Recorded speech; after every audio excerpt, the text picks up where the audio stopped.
ఈ మంత్లో ఇదే థర్డ్ ఏఎంసీ ఇంకా వచ్చి ఇంక కూర్చున్నాను. ప్రజెంట్ అయితే స్టాఫ్ అయితే ఇంకా రాలేదు మనకి. అంటే ఓపెన్ అయితే డోర్ అయితే ఓపెన్ చేస్తారు, వాళ్ళు పైన ఉన్నారనమాట ఎస్ఎం రూమ్లో. ఈరోజు కొన్ని ఇన్స్పెక్షన్స్ ఉన్నాయన్నమాట. సో వాళ్ళు అవి చూసుకున్నారు. ఇంకా లోపల ఉండి చిరాకు వచ్చేస్తుంది.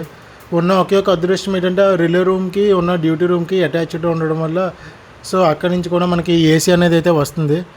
సో ఇంకా లైఫ్ అనేది అలా ఎంజాయ్ చేస్తూ చేస్తూ అలా కూర్చొని ఉన్నాను అంతే.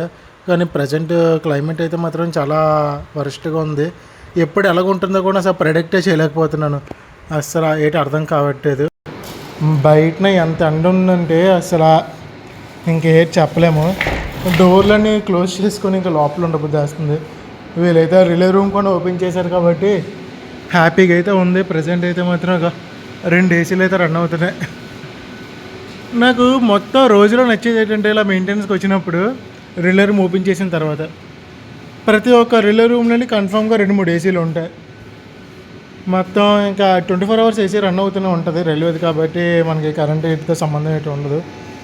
సో ఇంకా ప్రశాంతంగా లోపల కూర్చొని పోవడమే, కుర్చీలు తెచ్చుకొని. అసలుకి పెద్ద కార్డ్బోర్డ్ టైప్ ఏమైనా ఉంటే కింద వేసుకొని పడుకొని పోదాం అనుకున్నాను. ప్రజెంట్ చేంజ్ ఓవర్ చేయడానికి కూడా ఇంకా టైం ఉంది. పైన బ్లాక్ దొరకట్లేదని చెప్పారు. సో ఇంకా అలా లోపల తిరుగుతూ ఉన్నాను ఈరోజు మొత్తానికి. ఇంక ఇదే, దీని మించి ఇంకే వరకు లేదు మనకి.